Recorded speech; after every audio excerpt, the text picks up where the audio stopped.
Hello there. Welcome, everybody. Just going to give everyone just a few more seconds. We can see the numbers are joining quite quickly, which is great to see. Thank you all so much for your time. We'll give brief introductions now in just a moment and start to give you all what you came here for today. But just give it another kind of 30 seconds, just to let the remainder people join in.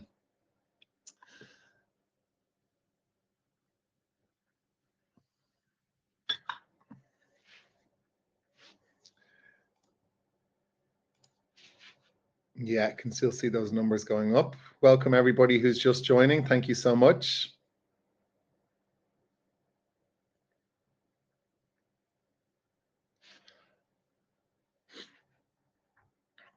I can see from the attendee list, we have people from all over the globe. So good morning, good afternoon, good evening in some places. Thank you so much for your time.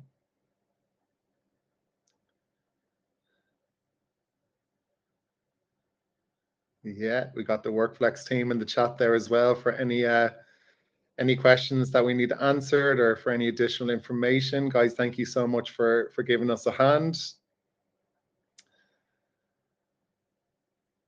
And I think we can kind of start to kick things off here. Yeah, great stuff. So everybody, again, thank you so much for your time.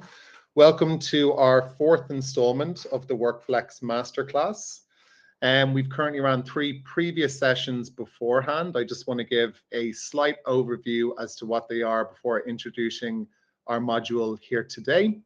We have had masterclasses in an overview of compliance, the compliance dimensions relevant to business travel, A1 certifications, and the Posted Workers Directive. So just to give you a bit of value back on today's call, we're going to be sharing all the previous masterclasses, which you'll have access to, as well as today's masterclass, which we're running around work permits and visas for business travel, essentially preventing any illegal work situations abroad. Just to give you a little bit of insight, we are also running an additional 4 masterclasses after the new year. So we're going to give Peter a little bit of a break. we'll let him off for a little while just to enjoy Christmas. So I'm going to kick things off here for everybody. Quick introductions. Before passing it over to my co-host Peter here, my name is Nathan Clark. I'm one of the senior solutions consultants here at WorkFlex. I'm going to essentially be guiding us through our presentation today. And what I'd love to ask for everybody in the audience is the more interactive we can make this session, the better. So please come and ask us as many questions as you please. And no questions too big or small. And anything that we can't get to towards the end of the session here today, we'll make sure to make a note and follow up with you afterwards as well. So pass it over to Peter. Yes, good morning, good afternoon, good evening to all of you. Nice to have you here. And thanks, Nathan. My name is Peter, one of the co-founders here at WorkFlex. My background is in tax law. Used to work at PwC, PricewaterhouseCoopers, for 13 years. Last role was director for the remote work proposition for PwC in Germany. Now I'm in the Netherlands, where I'm from, so my English is not as good as Nathan's is, but yeah, lovely to have you here, and I'm looking forward to today's topic. And that's very kind of you to say, because sometimes my Irish accent can get in the way quite heavily. So I'll try talking at a slower pace than I usually do. If I've any Irish colleagues, they'll know what I mean by speeding it up when we get together. Fantastic, Peter. Thank you so much. So to jump into it here today, so the first part that we're going to be looking at during this masterclass is essentially visa requirements. So what are these risks of missing the right to work permit abroad? If we have a little look here, essentially a wrong visa can cause an enormous amount of headache, not only for the employee, but also for the company as well. So we're constantly seeing in an ever-changing geopolitical climate, almost overnight, visa requirements can change depending on the country in which you're arriving into. So entry today might be allowed without documentation, but entry tomorrow could request brand new processes which the employee and company might not have previously had to interact with before. This can look like sudden changes in processing time, something that previously beforehand might have been quite swift to be processed can take up to weeks in some cases. What we're really looking at around this part is, a wrong visa can have serious implications in terms of risk and personal consequences. Companies can have enormous penalties or be blacklisted from working in those particular countries. The employee can face imprisonment or deportation, and the company wants to ensure a full duty of care for the employees that they have abroad, and even risk any sort of future entries. Now, I do have a personal story around that. My time in Australia, I was very politely but sternly asked to leave as I overstayed my work visa. If anyone's ever gone on the working visas down in Australia, I got a very, very polite letter after 3 months of overstaying to say, if you don't leave, I could essentially be banned in multiple countries. So I packed my bags and headed off to Southeast Asia. But Peter, do you have anything you want to kind of share more on this? Yeah, so it's, I think, a very interesting risk dimension. So if we look at all the compliance dimensions that are relevant when we're talking business travel, you've already mentioned Social Security with A1 and P2P notifications. Of course, we know corporate tax and wage tax.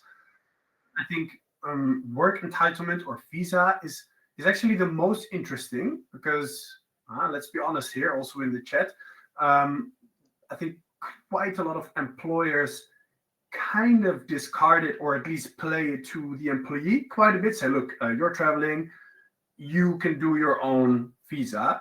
When it's only just an ESTA for the US, I think that's a fair request. Same goes for UK ETA. But if there's really a visa required, I think that's quite unfair. That's point one. And point number two is, I think from all the risk dimensions, I think the visa and the work entitlement risk dimension is the most relevant one for the employee. So where employers might not always seem to care that much, employees definitely do, because the results or the consequences are pretty obvious, right? Not being allowed into the country, it stops everything.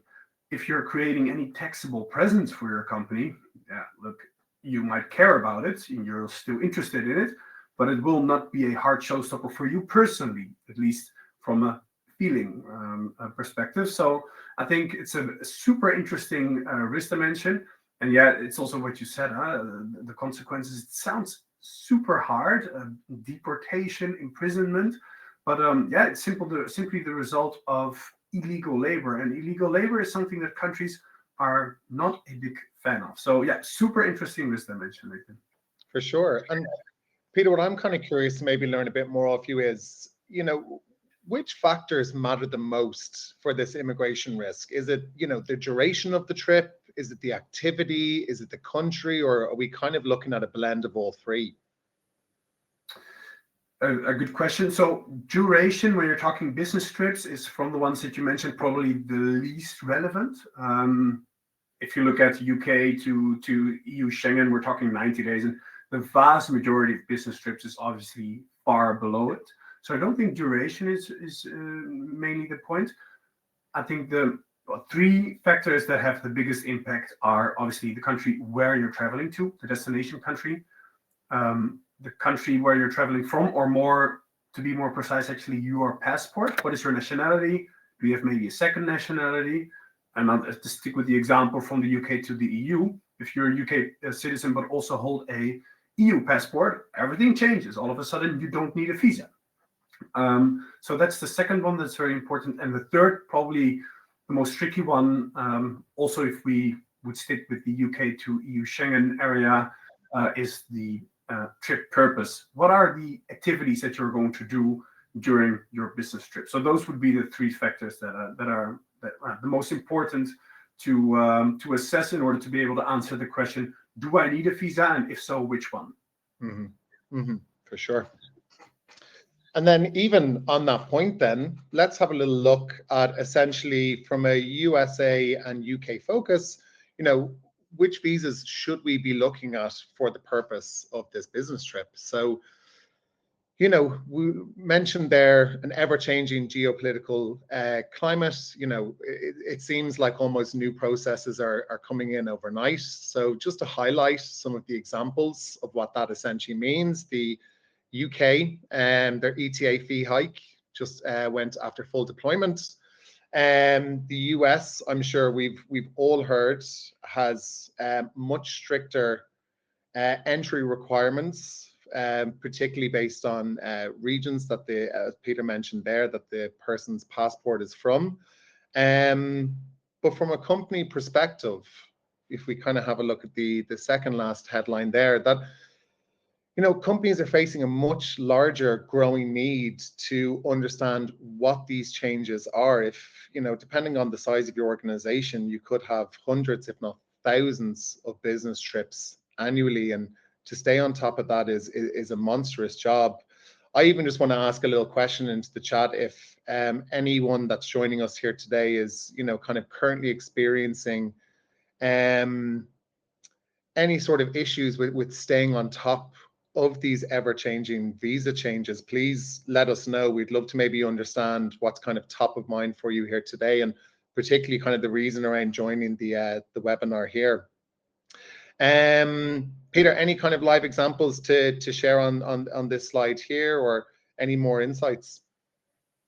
Yeah, so whenever we're talking compliance, there's two things, right? There's the rules, and of course you can be compliant and you can be in compliance. Sometimes there's a little bit of a gray area, but let's say it's just a pretty clear black and white story. But in order for a compliance breach to occur, or to be really relevant, you need to be caught to a certain extent. So there's always that two aspects when we're talking compliance issues. And I think in the area of visa and work entitlement, both are hot topics. If you simply look at the requirements, there has been increasing protectionism all over the world already. The ETA and the European ETS, I think, are good examples of countries or regions trying to gain more control, trying to create, let's say, entry barriers, not too high ones, but at least create barriers so that they know who's entering their country or their region. And you see that all over the world, that type of, let's say, barriers again being introduced. They were gone for quite some time. I think China is a differing example. They're actually lowering the barriers now on a let's say, not on a standard basis, but it's a little bit of an exception in the world. Truth be told, of course, China did have very high entry barriers to start with. So they're coming from a, let's say, worse place. But in general, the requirements are definitely were on the rise already. And then there was this additional unrest globally with, Trump being elected, of course, introducing new barriers because of political views, or also because of, let's say, regional unrest. If you look at Germany, reintroducing border controls or reintroducing rules to be able to enforce visa requirements. And that's the second layer to this, right? You can be in compliant if no one asks you at the border. You're technically in compliant, but you will not feel the consequences of it. If someone does ask you at the border and the rules are thus really enforced, well, then you'll feel it. And that's a problem. And you see not only the rules being reintroduced or making stricter, you also do see a rapid ramp up of the enforcement. I think the US border is probably the easiest example, right? People actually potentially looking into your phone, which I personally have never experienced, but it does seem to be quite a normal thing by now.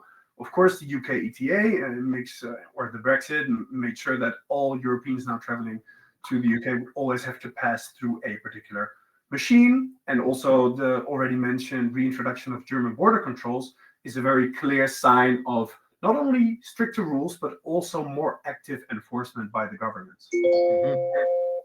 And even just kind of on that border control phone checking. Now, I don't know if many people saw it was actually dispelled as false information, but it was a news story that captured from what my perspective was almost globally, that a Norwegian student was denied entry into the US due to having memes of JD Vance on his phone.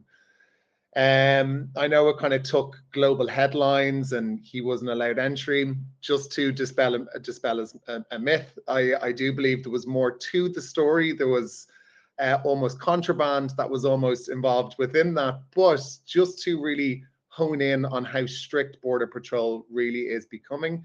And it always relates back to that company's duty of care when sending their employees abroad. And Peter, what I'm kind of curious to maybe learn a bit more is, when these cases surface in real life, aside from border checks, can these arise from company audits, from whistleblowers, or, something else that, people are potentially caught entering on these wrong visas and systems? Yeah, a good question. So there's a variety of ways that you can find out. I think usually, like the most common one would be, upon entry of a country, being asked questions by border officials. So I think that's the most obvious one. But there are many other authorities doing, of course, their audits locally at workplaces, at shared workspaces, things like this, where they will find out. So there are multiple, but yeah, upon entry is probably the most relevant one. And we just have a point here from Luca in the chat. I'm just going to read it off as I'm seeing it. So Luca Pike, the main challenge is gaining a clear understanding of the employee's plans in host locations, as many employees tend to keep their duties and tasks vague. Additionally, tracking days under the EU 90 or 180-day rule, which includes both the personal and business travel, poses difficulties, since employees often do not disclose their personal travel destinations. Yeah, it's a very fair point. So, Luca, thanks very much for making it. Also from me, the invite for everyone to raise their questions in the chat. Yeah, this is a very good point. There's quite a few difficult aspects here. First, indeed, well, you need to know where your people are going, where they have been going, and especially if they were there just for private purposes. It always feels a little difficult to ask, and I can also imagine that it feels a little bit difficult to answer as an employee, so you might not get the information right. That's a very big challenge. Also on the activities, I would rather see the activities, let's say, problem on the other side of the perspective. To be honest, I think the visa rules, and if you go to the next slide, by the way, Nathan, I think we can kind of nicely see that this is an example for the different visa types for business trips to the US, but it already shows the differences in requirements dependent on the activity. And even though the activity here might feel like it's pretty clear and leading to obviously different visa types being required, if you, for instance, look at UK to EU Schengen, again, with that example, we'll get to that a little bit later too, the vagueness does not only come from employees not knowing exactly what they're going to do or not knowing exactly how to describe very well what they're going to do. It also very much comes from the regulations being not very clear about when do you need a visa. Is it when you're installing a UK bought machine in the EU? But what if the machine also made a pit stop in another EU country before it went to, for instance, the Netherlands, where I'm now at? So the vagueness on activities and what type of visa they require might come from employees. I think the bigger problem from employees would rather be at least knowing where they're going for how many days, but then definitely the vagueness is also on the regulation side, not being very clear on what activities exactly require which visa. For sure. I think this also applies to what you mentioned there, the same kind of differentiation visas also entering into the UK. So there's 6 different relevant types for business travel. We've outlined them here for you, anything from internal business meetings to more technical and manual labor. So is it kind of a standard visitor, or are we looking at a more skilled worker visa upon entry? But then also training and education as well. We have the kind of temporary worker visa side of things as well. So, I mean, it's, we've all experienced it. It's quite overwhelming to really understand what is going to be this kind of correct document that ultimately has to be issued, for protection for the employee again, but also for the company. Peter, I know you popped this slide in here. You wanted to really kind of expand on that trip from the UK into the EU side of things, right? Yeah, maybe just going back two slides to the US, because there is one thing that I want to share with the audience. I think it's very interesting. Just one, yeah, exactly this one. Thanks. So what is very interesting here is this H-1B visa that you see in the left bottom versus B1, B2. In general, B1, B2 visas are a little bit easier to obtain. Of course, no visa is the easiest. You just get yourself an ESTA and there you go. B1, B2, it's a little bit easier, definitely compared to H1B. H1B, you will know from this pretty damn high fee that was introduced, now $100,000 if I'm correct. H1Bs in general are much harder to obtain, more expensive, and they're also simply limited in numbers.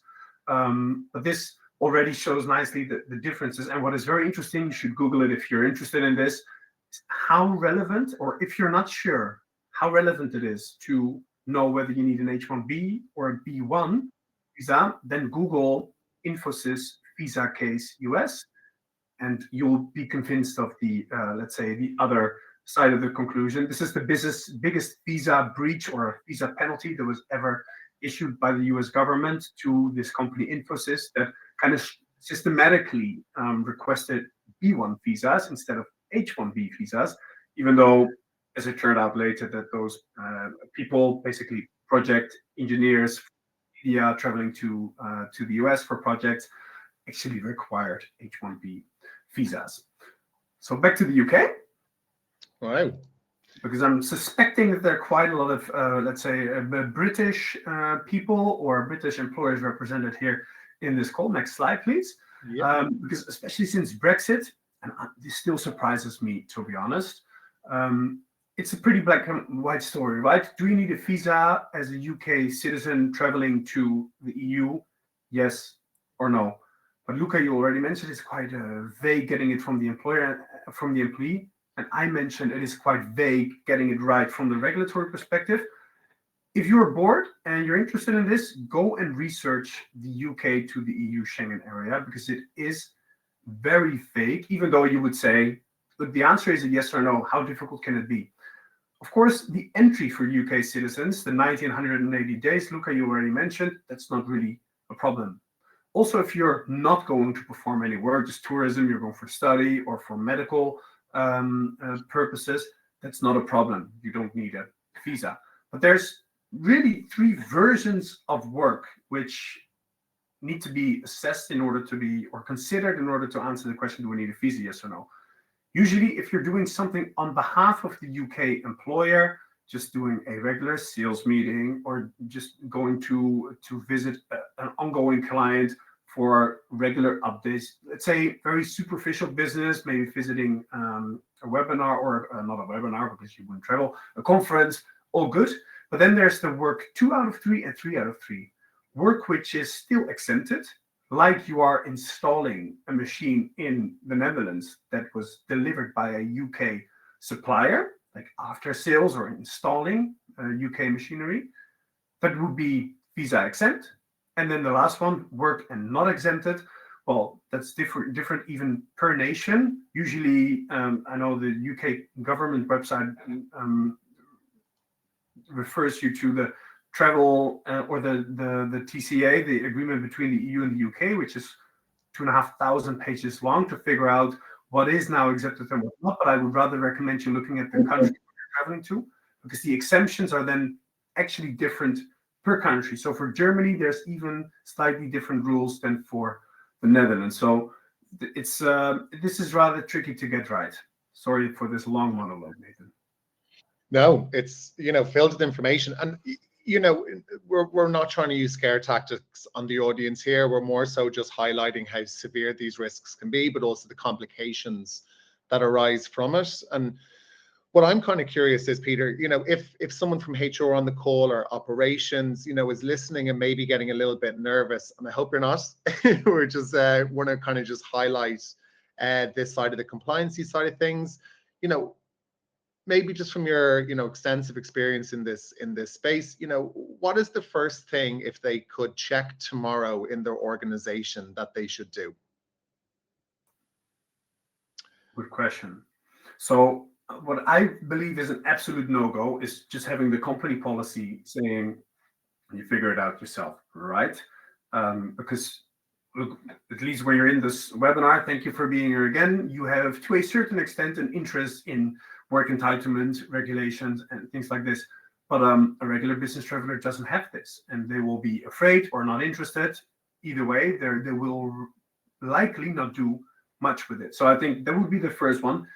At least introduce a policy, whatever it is, and make sure that you've got someone they can go to when you're telling someone or when someone's being told you need a visa. And of course, you'd also have to consider who is going to tell the traveler you need a visa. And I think that responsibility generally does lie with HR/global mobility. So yeah, create a policy and pick up the responsibility of having to answer questions. Mm-hmm. For sure. We actually have a question of Claire. And Claire has asked, what about working remotely overseas for the UK company? Very good. Yeah, so assuming it's a question related to visa. So for instance, if so I'm obviously in the Netherlands and I've got a Dutch passport and thus a work entitlement here in the country. Good and bad news. If I was to work for a UK company without traveling, right? I'm not now crossing the canal and coming over. That's not a problem because I'm allowed to work here. So I don't need a visa in the Netherlands to work for the British company as I'm working remotely overseas. So that's the good news. The bad news would rather lie in the area of taxation, where I might actually trigger a permanent establishment for the British company here in the Netherlands. Great stuff. Amazing. Claire, thank you for your question. I'm going to just pop onto the next slide, Luca. I saw your comment just come in here now just a moment ago. Just to make sure we fit the last slide in just to the last remaining minutes, and hopefully we can kind of be able to highlight what you've just mentioned there. But again, everyone, thank you so much for your time. We're not kind of closing off right now, but just to kind of end on a positive, we're going to give you some recommendations and actions based on everything that we've been speaking about here today. So, you know, it's no secret that there is an enormous risk if an employee has no right to work in the destination country. Peter kind of touched off there, potentially arranging an illegal labor situation, whether it's triggering a permanent establishment or, you know, serious litigation for both the employer and the employee. So, you know, from kind of tips and recommendations, Peter, you know, what would you be able to kind of share with our attendees here today? Yeah, like I already said, so if you've got nothing, you're getting a little bit nervous, make sure that there is a policy for how to go about visas and who can help the traveler with it. Make sure that there is someone within the company or outside the company who can answer the question, do I need a visa, yes or no? But of course, in order for all of this to actually work, you'd have to go one step back even and say, look, I do need information on where my people are going. And we do see this a lot, unfortunately, within companies still, that global mobility or HR is not involved at all. They do not really have a direct connection with the travel team, if there is a travel team, or they do not have access to the booking platform, if there is a booking platform. I think that is essential. It's also kind of what Luca already in various messages, thanks for this, pointed out. It starts with knowing, having some information where people want to go to. That would be the absolute starting point. And then a policy, a decision tree maybe, and on standby a provider for visa services or visa advice, I think would be a good recommendation to start with. Excuse me. Amazing. That has just taken us nicely into the half of the hour. Any more information that any of our attendees would like to receive of us, please let us know. You can either pop through our website via our marketing channels, or if you have any direct connections with any of us internally, please just ping us a message. We'd be more than happy to pick up a conversation and maybe deep dive a little bit further with this, with you specifically around your own unique challenges with your organizations. But just for myself, I'll let Peter close out. Thank you all so much for your time here today. As mentioned, we'll follow up with the previous recordings and this session here as well. And yeah, I know it might be a bit early, but kind of happy holidays and happy New Year. Thank you. Bye bye.